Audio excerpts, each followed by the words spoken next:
Democratic traditions in early American colonies. During the early phases of their growth, the American colonies began to build democratic traditions. The colonial experience influenced the future United States political and social beliefs embedded in the Constitution. For example, self-government, local meetings, and majority norms in politics were all important. These concepts were adopted by the Americans and placed into the U.S. Constitution.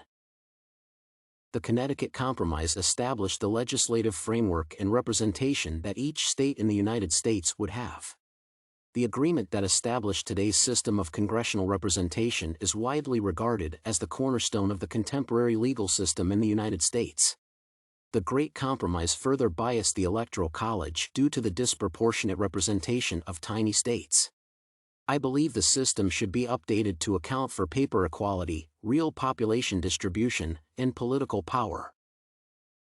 Slavery concessions were seen as a price to pay by the authors of the Constitution in exchange for Southern delegates' support for a strong central government.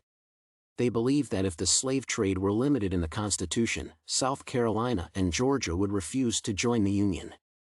However, by ignoring the issue of slavery, the designers have sown the seeds of future strife.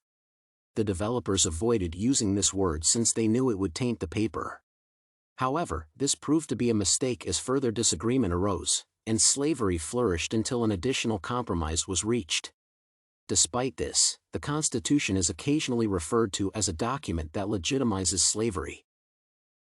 Different approaches to the topic of democracy and the U.S. Constitution have been heard recently.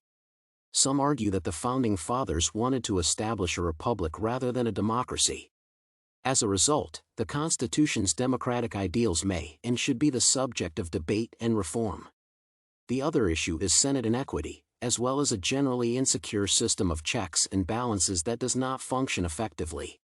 Whether the U.S. Constitution is fundamentally democratic is disputed, but the answer is unlikely to affect much.